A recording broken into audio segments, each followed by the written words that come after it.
Hello and welcome to Plastics News Radio. This episode is one of a series we recorded on location from the negotiations for a global plastics treaty in Paris. I'm Steve Tolikin, your host, and a journalist at Plastics News. We went to the talks because this treaty could have a big impact on how we manufacture plastics, how we use it, and how we deal with its pollution. Over the next 18 months, diplomats from more than 150 countries will try to reach an agreement.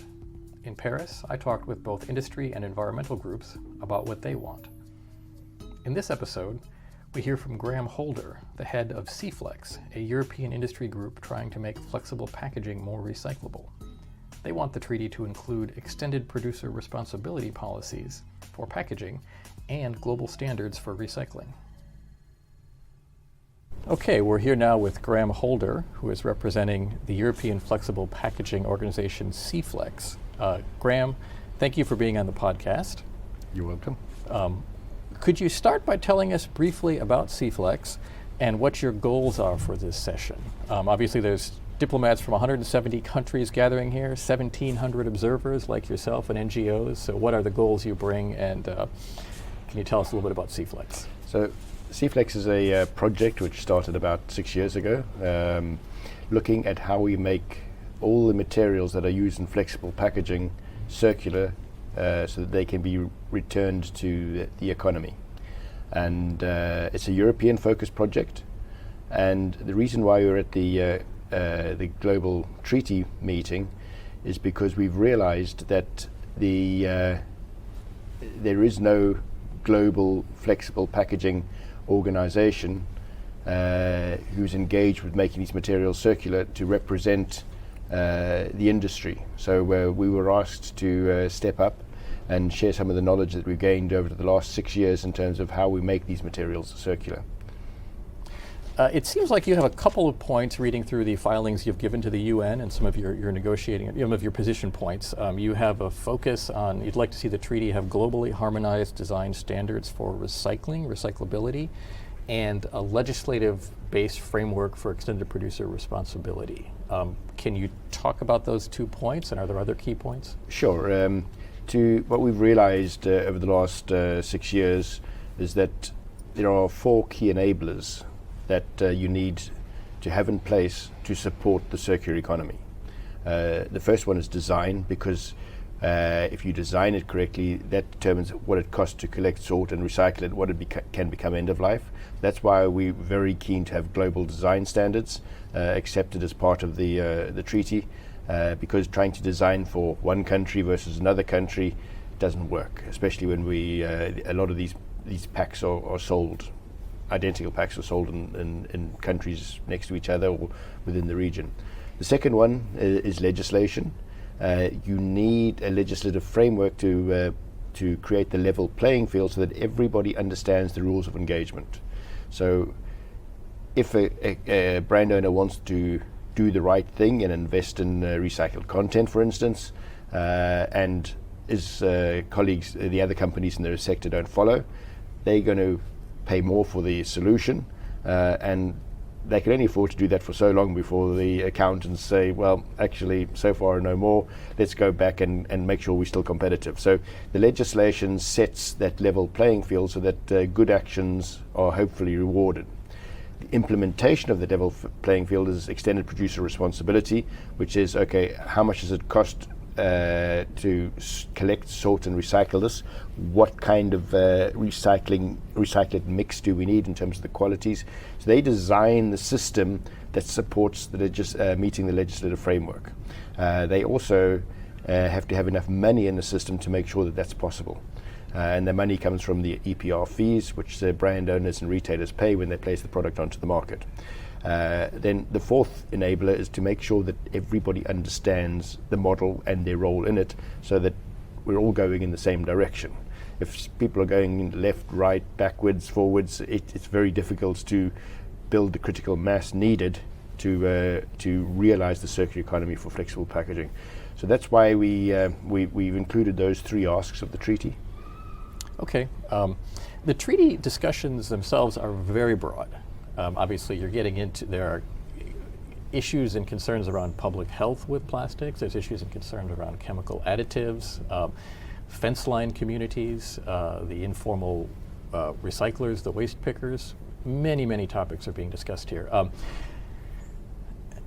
Are you, or is Ceflex concerned at all about the treaty limiting flexible packaging? And how, maybe a second question, how do you see any of those health issues relating to the flexible packaging industry? Let me deal with the second question first, because it's not an area that Ceflex is particularly expert in.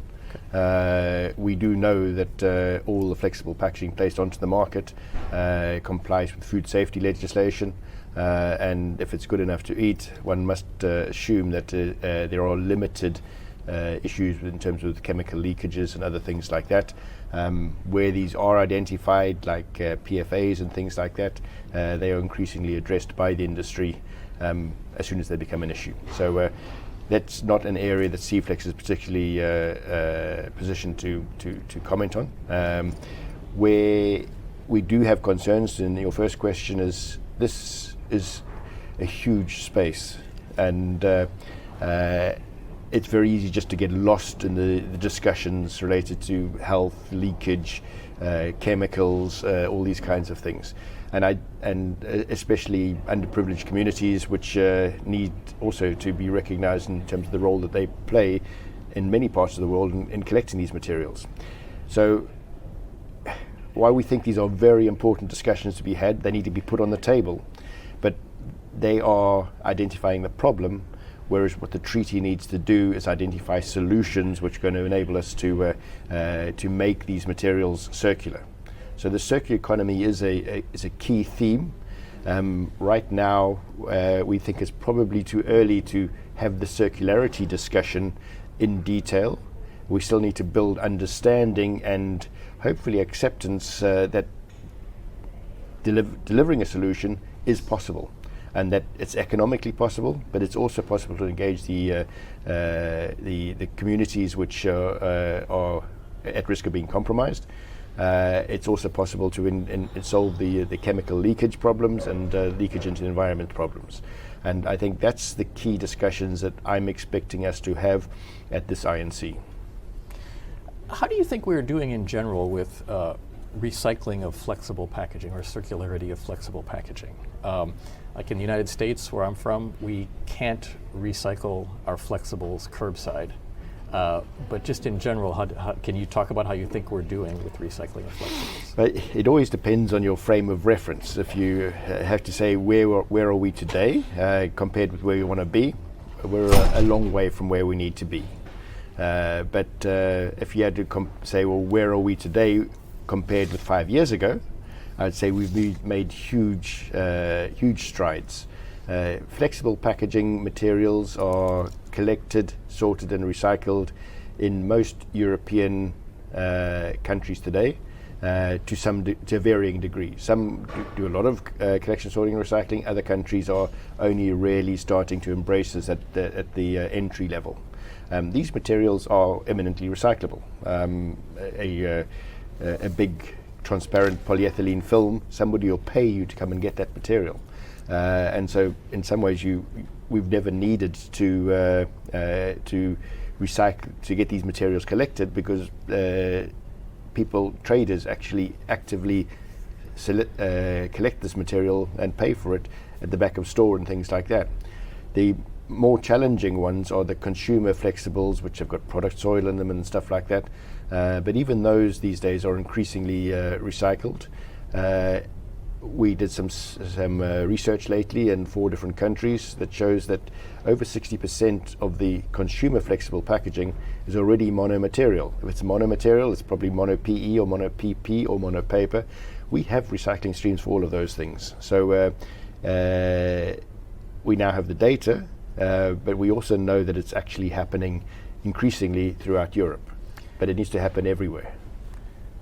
Just to focus a little bit of the scope of the flexible packaging industry, I mean, in your filings to the UN, you talk about how flexibles are about half of the food packaging in Europe, and about 80% of that flexible packaging is plastic-based. So that makes it pretty clear why it's important for Ceflex to be here. Kind of following on your points a minute ago, To what extent is the economics of recycling this packaging balanced or unbalanced? You know, there was a pre-conference event a few days ago where a representative from Unilever, for example, talked about how, as they see it, the unchecked, their words, production of virgin resin contributes to an economically unbalanced situation regarding recycling of plastics, economics of refill systems, things like that. Is that a fair point? I wouldn't like to disagree with it because the production of virgin resin is demand driven, and whilst there's insufficient recycled materials at the right quality available, it's not realistic to expect the producers of virgin resin to limit supply. I think the challenge for industry, including big brand owners, in which Unilever is one of them, is to help realize the availability of, through EPR schemes, of recyclates in the right quantities and at the right qualities, so that these replace the need for virgin materials. Now, a lot of these applications, as you indicated, are food contact applications. Mechanical recycling of polyethylene and polypropylene films at this point in time doesn't meet the food contact regulations in Europe or many other countries. So the only string to our bow that we have at this point in time is chemical recycling. So we are actively working to commercialize these technologies at scale, because it's the only way that the big brand owners who are putting these materials onto the market in quantities can actually get access to recyclates of the right quality. Just to add, to give the bigger picture, so packaging plastics are about 45% of the overall plastics placed onto the market annually, and about half of those packaging plastics are flexible packaging. So it's to meet the legislative targets in Europe, it's not realistic to meet them without collecting, sorting, and recycling flexible packaging materials. Are you paying particular attention to how the treaty might treat chemical recycling? Yes, and there's some alarming bells going out. It's being referred to as a dangerous technology. And I mean, it's a fair point. When anything comes out, I think the automobile was referred to as a dangerous technology when there were only horse and carts on the road. But it might be dangerous technology, but we're building understanding. We know it can be managed, but more importantly, we don't have another solution. So we need chemical recycling, unless there was a silver bullet that said that mechanical recycling can do it. Now we know from experience that that's unlikely to get food grade quality of polyolefin materials anytime soon, and particularly for flexible packaging applications, simply because there's not much material in the system. Yeah, it certainly seems like chemical recycling will be a topic of intense discussion this week here in Paris. Graham, could you take us inside the room a little bit, so to speak? I mean, we are talking right here just at the very beginning of the negotiations, so perhaps we can't go quite inside the room, but I imagine you're going to be meeting with industry colleagues, meeting with government delegations. Could you talk a little bit about what your expectations are for the week, or what will happen here this week? Well, it's a little bit like Pandora's box. It's very difficult to tell how this is going to play out, particularly given the organizational circumstances. But really, from my perspective, I think what industry needs to be doing here is not talking to itself, but by talking to the government delegations, putting the facts on the table, helping to build confidence that we can resolve this, that we have all the pieces of the puzzle on the table. We know what they cost. This is not new technology. This is something they can implement tomorrow. So I think it's really about opening the door so that between INC 2 and INC 3, so that we can continue this dialogue and build understanding as to what's needed to make these materials circular. To what extent have the various treaty documents, and there have been option papers and things like that, to what extent have they addressed flexible packaging, or is it more of a blank slate at this point? I don't think it's actually referred to specifically, thankfully, in any of the options papers, but we are aware that flexible packaging, given that it's very lightweight, it has in the past tended to be multi-material. That's thankfully reducing now with the adoption of design guidelines, but it's the one that's the most challenging to get the economics to work effectively without the support of EPR. It's just a function of it's more economically attractive to recycle a heavy laundry bottle made out of polypropylene or polyethylene compared to a pouch which maybe has the same quantity of material in it, same quantity of product in it, but has probably 1/5 of the material. So from a recycler's perspective, it's about how much material is in the pack versus the potential product remains and the difficulties in recycling those materials. Last year, Ceflex introduced your own design guidelines, and one of the key factors there was monomaterials. And you just mentioned material product design and some of those economic issues. Maybe this is a good point to end on, but what role do you think that those design guides or design guides in general should play in the treaty? I think they have a very important role as one of the pieces of the puzzle. The circular economy is a multi-piece puzzle, and design is a key piece, like EPR. But you also have the recycling pathways that you need. You have the sorting to feed the recycling pathways and the collection systems and stuff. So it's a multi-piece puzzle. The design guidelines show you what's possible and how to do it correctly and at the lowest cost. So adoption of those is absolutely key. And there should be no reason why we need to have different design guidelines in different parts of the world for essentially the same packaging. So it should be an easy win.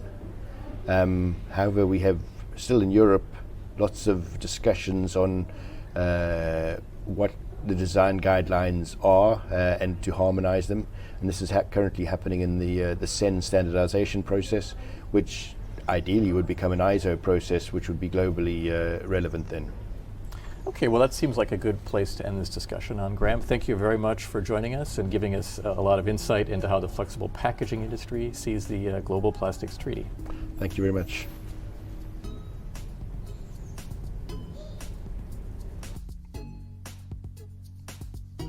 This has been a Plastics News production.